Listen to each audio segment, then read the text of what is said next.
ಹರೇ ಕೃಷ್ಣ. ಎಲ್ಲರಿಗೂ ಸ್ವಾಗತ ನನ್ನ ಚಾನಲ್ಗೆ.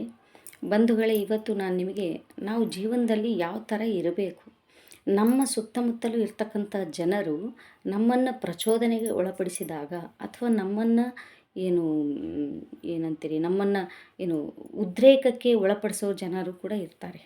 ಹೌದಾ? ನಾವು ಮಾಡ್ತಕ್ಕಂಥ ಕೆಲಸದಲ್ಲಿ, ಹೌದಾ, ನಮ್ಮನ್ನು ನೋಡಿ ಅಥವಾ ನಾವು ಮಾಡ್ತಕ್ಕಂಥ ಕೆಲಸವನ್ನು ನೋಡಿ ಅಸೂಯೆ ಪಡ್ತಕ್ಕಂಥ ಜನರೂ ಇದ್ದಾರೆ. ನಮ್ಮ ಕೆಲಸವನ್ನು ನೋಡಿ ಸಂತೋಷ ಪಡ್ತಕ್ಕಂಥ ಜನರೂ ಇದ್ದಾರೆ. ಯಾಕಂದರೆ ಮಾನವ ಸಂಘಜೀವಿ, ಸಮಾಜ ಜೀವಿ. ಮನುಷ್ಯ ಇತರ ಮನುಷ್ಯರೊಂದಿಗೆ ಸಮಾಜದಲ್ಲಿ ಬದುಕಲೇಬೇಕು. ಹೌದಾ? ನಾವು ಈ ಸಮಾಜದಲ್ಲಿ ಬದುಕಲೇಬೇಕು. ಇಂಥ ಸಮಾಜದಲ್ಲೇ ನಾವು ಬದುಕಬೇಕು.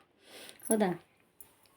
ಆದ್ದರಿಂದ ಇಂಥ ಸಮಾಜದಲ್ಲಿ ಕೆಲವೊಂದು ವರ್ಗದವರು ನಮ್ಮ ಕೆಲಸವನ್ನು ನೋಡಿ, ಕಾರ್ಯವನ್ನು ನೋಡಿ ಸಂತೋಷಪಟ್ಟು ನಾವು ಸಹ ಅವರಂತೆ ಅವರ ಮಾರ್ಗದಲ್ಲಿ ನಡಿಬೇಕು, ಎಷ್ಟು ಚೆನ್ನಾಗಿ ಅವರು ಕೆಲಸವನ್ನು ಮಾಡ್ತಾ ಇದ್ದಾರೆ ಅಥವಾ ಸಮಾಜಕ್ಕೆ ಒಳ್ಳೆಯ ಕೊಡುಗೆಗಳನ್ನು ಕೊಡ್ತಾ ಇದ್ದಾರೆ ಅಂತಕ್ಕಂಥ ಜನರೂ ಇದ್ದಾರೆ. ನಮ್ಮ ಕೆಲಸವನ್ನು ನೋಡಿ ಈ ಈ ಥರ ನಮಗೆ ಮಾಡೋದಕ್ಕೆ ಆಗೋದಿಲ್ವಲ್ಲ ಅಂತಂದು ಹೇಳಿ ಅಸೂಯೆ ಪಡ್ತಕ್ಕಂಥವ್ರು, ಅಥವಾ ನಮ್ಮ ಕಾರ್ಯದಲ್ಲಿ ಏನಾದರೂ ಒಂದು ಅಡಚಣೆಯನ್ನು ಉಂಟು ಮಾಡೋದು, ಅಥವಾ ನಮ್ಮ ಕೆಲಸಕ್ಕೆ ಒಂದು ಬಣ್ಣವನ್ನು ಹಚ್ಚಿ ಜಗತ್ತಿಗೆ ಪ್ರಚಾರಗೊಳಿಸ್ತಕ್ಕಂಥ ಜನನೂ ಇದ್ದಾರೆ. ಹೌದಾ? ಈ ಥರ ಎರಡು ವರ್ಗದ ಜನರು ಇದ್ದಾರೆ. ಆದ್ದರಿಂದ ನಾವು ಇಂಥವ್ರ ಮಧ್ಯೆ ಯಾವ ರೀತಿಯಾಗಿರಬೇಕು ಅಂತಕ್ಕಂಥದ್ದನ್ನು ನಿಮಗೆ ಒಂದು ಉದಾಹರಣೆಯ ಮೂಲಕ ತಿಳಿಸ್ತೇವೆ. ಹೌದಾ? ಈ ಜಗತ್ತು ಇರೋದೇ ಹಾಗೆ. ಯಾಕಂದರೆ ಭಗವಂತ ಹೇಳಿದೆ, ನಾನಾಗಲೇ, ದೇವರು ಈ ಜಗತ್ತನ್ನು ಸತ್ವ, ರಜ, ತಮಸ್ಸು ಅಂತಕ್ಕಂಥ 3 ಗುಣಗಳಿಂದ ಮಾಡಿದ್ದಾನೆ. ದೇವರು ಈ ಸೃಷ್ಟಿಯನ್ನು ಮಾಡಿದ್ದಾನೆ. ದೇವರು ಈ ಸೃಷ್ಟಿಯಲ್ಲಿ ಒಳ್ಳೆತನವನ್ನು ಇಟ್ಟಿದ್ದಾನೆ, ಕೆಟ್ಟದನ್ನು ಇಟ್ಟಿದ್ದಾನೆ. ಆದರೆ ಆರಿಸಿಕೊಳ್ಳತಕ್ಕಂಥ ಬುದ್ಧಿ ನಮಗೆ ಕೊಟ್ಟಿದ್ದಾನೆ. ನಾವು ಯಾವುದನ್ನು ಆರಿಸ್ಕೋಬೇಕು ಅಂತಕ್ಕಂಥದ್ದು ನಮ್ಮ ಕೈಯಲ್ಲಿರುತ್ತೆ. ಆದರೆ ಏನು ಮಾಡೋಕ್ಕಾಗಲ್ಲ. ಪಾಪ ಕೆಲವೊಬ್ಬರು ಜನ ಹಾಗೆ ಇರ್ತಾರೆ. ಏನು ಮಾಡೋಕ್ಕಾಗಲ್ಲ. ಅವರಿಗೆ ಅದು ದೈತ್ಯ ತೃಪ್ತಿ ಅಂತ ಕರಿತೀವಿ. ಹೌದಾ? ಯಾವಾಗಲೂ ಇನ್ನೊಬ್ಬರು ಏನಾದರೂ ಕೆಲಸವನ್ನು ಮಾಡ್ತಾ ಇದ್ದರೆ ಅದಕ್ಕೆ ಟೀಕೆ ಮಾಡೋದು, ಅಥವಾ ಅವರ ಹೋಗ್ತಕ್ಕಂಥ ದಾರಿಯಲ್ಲಿ ಕಲ್ಲು ಮುಳ್ಳುಗಳನ್ನು ಹರಡುವುದು, ಅಥವಾ ಕಾಲೆಳಿತಕ್ಕಂಥ ಜನರು ಇದ್ದಾರೆ.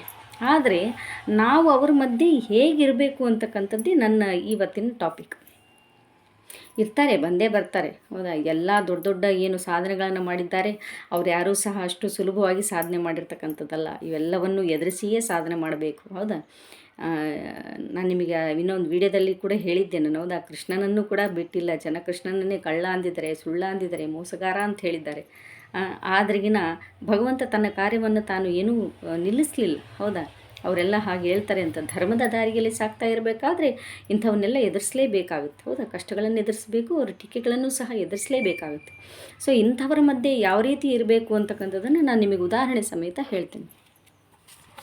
ನೋಡಿ, ಇಲ್ಲಿ ನಾನು ಒಂದು ಉದಾಹರಣೆಗಾಗಿ ಒಂದು ಬಾಟ್ಲಲ್ಲಿ ನೀರನ್ನು ತೆಗೆದುಕೊಂಡು ಬಂದಿದ್ದೇನೆ. ಇನ್ನೊಂದು ಬಾಟ್ಲಿ ಇರಬೇಕಾಗಿತ್ತು ನನಗೆ, ಸೋಡಾ ಬಾಟ್ಲಿ. ಹೌದಾ? ನಾವು ನೀರು ಇದ್ದಂಗೆ ಇರಬೇಕು, ಸೋಡಾ ಇದ್ದಂಗೆ ಇರಬಾರ್ದು ಅಂತಕ್ಕಂಥದ್ದೇ ನನ್ನ ವಿಷಯ, ಇವತ್ತಿನ ಟಾಪಿಕ್ ಅದೇ ನಂದು. ನಾವು ಜೀವನದಲ್ಲಿ ನೀರು ತುಂಬಿದ ನೀರಿದೆ. ಹೌದಾ? ಈ ಬಾಟ್ಲ್ ನೋಡಿ, ಇದರಲ್ಲಿ ಪ್ಯೂರ್ ನೀರಿದೆ, ಇದರಲ್ಲಿ ಏನೂ ಇಲ್ಲ. ಹೌದಾ? ನೀರಿನ ಗುಣ ಎಂಥದ್ದು ಅಂದರೆ ತನ್ನಲ್ಲಿ ಯಾವುದೇ ಕೆಮಿಕಲ್ಲು ಇಲ್ಲ. ಹೌದಾ? ಕೆಮಿಕಲ್ ಇಲ್ಲದೆ ಇರ್ತಕ್ಕಂಥದ್ದು ಜಲಜನಕ ಮತ್ತು ಆಮ್ಲಜನಕ ಇವೆರಡನ್ನು ಮಾತ್ರ ಹೊಂದಿರತಕ್ಕಂಥದ್ದು ನೀರು. ಎಷ್ಟು ನಿಮಗೆ ಗೊತ್ತೇ ಇದೆ. ಹೌದಾ?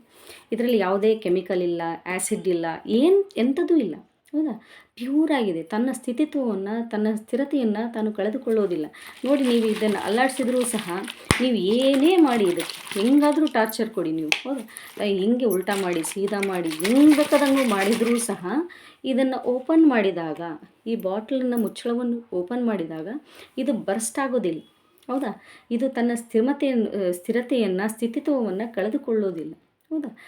ನೋಡಿ, ಇದನ್ನು ಬರ್ಸ್ಟ್ ಆಗುತ್ತೆ ಇದು. ಯಾಕಂದರೆ ಇದರಲ್ಲಿ ಪ್ಯೂರಿಟಿ ಇದೆ, ಪವಿತ್ರವಾಗಿದೆ. ಅಂದರೆ ಶಾಂತತೆ, ನೀರಿನ ಗುಣವೇ ಶಾಂತತೆ. ಹೌದಾ? ಆ ಶಾಂತತೆಯನ್ನು ತನ್ನ ಕಾಪಾಡಿಕೊಳ್ಳುತ್ತೆ. ಯಾಕಂದರೆ ಇದರಲ್ಲಿ ಕೆಮಿಕಲ್ ಇಲ್ಲ, ಬೇರೆ ಆ್ಯಸಿಡ್ ಇಲ್ಲ. ಹೌದಾ? ನಾವು ಅದಕ್ಕೆ ಹೇಳ್ತಾ ಇರೋದು, ನಾನು ನೀರಿದ್ದಂಗೆ ಯಾಕೆ ಇರಬೇಕು ಅಂತಕ್ಕಂಥದ್ದು. ಯಾರು ನಮ್ಮನ್ನು ಎಷ್ಟೇ ಪ್ರಚೋದನೆ ಮಾಡಿದರೂ ಸಹ ನೀರಿದ್ದಂಗೆ ಇರಬೇಕು. ನೋಡಿ, ಇದೇ ಬಾಟ್ಲು ಸೋಡಾ ಬಾಟ್ಲ್ ಆಗಿದ್ದರೆ, ಇದೇ ಬಾಟ್ಲು ಯಾವುದಾದ್ರೂ ಒಂದು ಸೋಡಾ ಬಾಟ್ಲ್ ಆಗಿದ್ದರೆ, ಸೋಡಾದಲ್ಲಿ ಏನೇನಿರುತ್ತೆ? ಕೆಮಿಕಲ್ ಇರುತ್ತೆ, ಆ್ಯಸಿಡ್ ಇರುತ್ತೆ. ಹೌದಾ? ಬೇರೆ ಬೇರೆ ವಿಷಯಗಳಿರುತ್ತೆ, ಕಾರ್ಬನ್ ಡೈಆಕ್ಸೈಡ್ ಇರುತ್ತೆ. ಹೌದಾ? ಇವೆಲ್ಲವೂ ಏನಂದ್ರೆಗಿನ ಜೀವನದಲ್ಲಿ ಕಾಮ, ಕ್ರೋಧ, ಮೋಹ, ಮದ, ಮಾತ್ಸರಿ ಎಲ್ಲವೂ ತುಂಬಿದಿರ್ತಕ್ಕಂಥದ್ದು. ಆ ಸೋಡಾ ಬಾಟ್ಲನ್ನು ನೀವು ಚೆನ್ನಾಗಿ ಅಲ್ಲಾಡಿಸಿದ್ದೆ ಆದರೆ, ಅದನ್ನು ನೀವು ಓಪನ್ ಮಾಡೋಕ್ಕೆ ಹೋಗ್ರಿ, ಅವಾಗ ಏನಾಗುತ್ತೆ? ಅದು ಸೋಡಾ ನಿಮ್ಮ ಮುಂದೆ ಏನಾಗುತ್ತೆ? ಬರ್ಸ್ಟ್ ಆಗುತ್ತೆ, ಹೊರಗಡೆಗೆ ಬರುತ್ತೆ. ಹೌದಾ? ಸೋಡಾದಲ್ಲಿ ಅದೆಲ್ಲವೂ ಮಿಕ್ಸ್ ಆಗಿರೋದ್ರಿಂದ. ಅಂದರೆ ಜನ ನಮ್ಮನ್ನು ಪ್ರಚೋದನೆ ಮಾಡ್ತಾರೆ. ನೋಡಿ ಹೆಂಗೆ ಬೇಕಾದಂಗೆ ಅಂತಾರೆ, ಆಡ್ತಾರೆ, ಹೊಟ್ಟೆ ಕಿಚ್ಚು ಪಟ್ಕೋತಾರೆ. ಹೌದಾ? ನಮ್ಮನ್ನು ಪ್ರಚೋದನೆ ಮಾಡ್ತಾರೆ. ಹೌದಾ? ಈ ಥರ ಎಲ್ಲನೂ ಮಾಡಿದ್ರೂ ಸಹ ನಾವು ನೀರಿದ್ದಂಗೆ ಇರಬೇಕು. ರಿಯಾಕ್ಟ್ ಆಗಬಾರ್ದು. ನೀರು ಯಾವುದಕ್ಕೂ ರಿಯಾಕ್ಟ್ ಆಗೋದಿಲ್ಲ.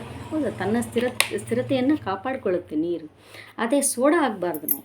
ಹೌದಾ? ಸೋಡಾ ಜನ ಏನೋ ಅಂದ್ಬಿಟ್ರು ಅಂದ ತಕ್ಷಣ ನಾವು ಇಮ್ಮಿಡಿಯೇಟ್ಲಿ ರಿಯಾಕ್ಟ್ ಆಗಿಬಿಡ್ತೀವಿ. ಹೌದಾ? ಅವ್ರ ಮೇಲೆ ಕೋಪ ಮಾಡ್ಕೊಳ್ಳೋದಾಗಲಿ, ಅವ್ರ ಮೇಲೆ ಏನೋ ಸೇಡು ತೀರಿಸ್ಕೋಬೇಕಪ್ಪ, ಇವರು ನನ್ನ ದಾರಿಯಲ್ಲಿ ಅಡ್ಡ ಬರ್ತಾ ಇದ್ದಾರೆ, ಇವ್ರು ನನಗೆ ಏನೇನೋ ಅಂತ ಇದ್ದಾರೆ ಅಂತ, ಅಥವಾ ನಾವು ಅಳೋದಾಗಲಿ, ಅಳ್ತಾ ಕೂಡೋದಾಗಲಿ, ಅಥವಾ ಅವ್ರ ಮೇಲೆ ನಾವು ಏನು ಎಗರಾಡೋದಾಗಲಿ, ಈ ಥರ ಏನೂ ಮಾಡಬಾರ್ದು. ನೀರಿನಂತೆ ಇರಬೇಕು ಅಷ್ಟೇ. ಅವ್ರವ್ರ ತಕ್ಕಂಗೆ, ಅವರ ಲೆವೆಲ್ಲಿಗೆ ತಕ್ಕಂಗೆ ಜನ ಆಲೋಚನೆ ಮಾಡ್ತಾರೆ. ನೀವು ಆ ರೀತಿ ಜನ ಹೇಳಿದ್ರು ನಮ್ಮ ಬಗ್ಗೆ ಈ ಥರ ಆಡ್ಕೋತಿದ್ದಾರೆ, ಈ ಥರ ಮಾತಾಡ್ಕೋತಿದ್ದಾರೆ ಅಂತ ನಾವು ಅವ್ರಿಗೆ ರಿಯಾಕ್ಟ್ ಆದರೆ ನಾವು ಸೋಡಾ ಆಗ್ತೀವಿ. ಹೌದಾ? ನಾವು ಸೋಡಾ ಆಗಿಬಿಡ್ತೀವಿ. ಆದರೆ ನಾವು ಸೋಡಾ ಆಗಬಾರ್ದು. ನೀರಿನಂತೆ ಇರೋಣ.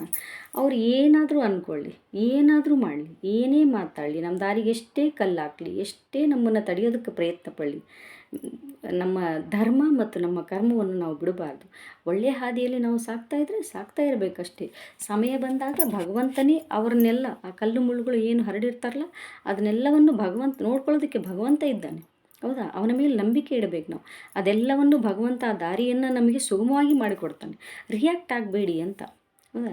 ನಾನು ಯಾಕಂದರೆ ಈ ವಿಷಯ ಯಾಕೆ ಈ ಟಾಪಿಕ್ ತಗೊಳ್ಕೊಂಡೆ ಅಂದರೆ, ಯಾರೋ ಒಬ್ಬರು ಲೈವಲ್ಲಿ ಹೇಳ್ತಾ ಇದ್ದರು, ಆ ಥರ ಯಾರೋ ಬಂದು ಏನೋ ಮಾತಾಡಿದ್ದಾರೆ ಅಂತಕ್ಕಂಥದ್ದು. ಅವರು ತುಂಬ ರಿಯಾಕ್ಟ್ ಆಗಿದ್ರು. ಇಮ್ಮಿಡಿಯೇಟ್ಲಿ ನಾವು ರಿಯಾಕ್ಟ್ ಆಗಿ ಕೋಪ ಮಾಡಿಕೊಂಡು ಏನು ಮಾತಾಡಿದ್ರೆ ಅದು ನಾವು ಬರ್ಸ್ಟ್ ಆದಂಗೆ. ಹೌದಾ? ಅವ್ರು ಬಯಸಿದ್ದು ಅದೇ, ನಾವು ಬರ್ಸ್ಟ್ ಆಗಲಿ ಅಂತಲೇ ಬಯಸಿರ್ತಾರೆ ಅವರು. ನಾವು ರಿಯಾಕ್ಟ್ ಆಗಲಿ ಅಂತಲೇ ಅವರೆಲ್ಲ ಮಾತುಗಳನ್ನು ನಮಗೆ ಪ್ರಚೋದನೆ ಮಾಡ್ತಾ ಇರ್ತಾರೆ. ಸೊ ಅವ್ರಿಗೆ ಯಾಕೆ ನಾವು ಅಡ್ವಾಂಟೇಜ್ ಕೊಡಬೇಕು? ಅವ್ರ ಮಾತನ್ನು ಅವ್ರನ್ನೇ ನಾವು ಗೆಲ್ಲಿಸ್ಬೇಕು?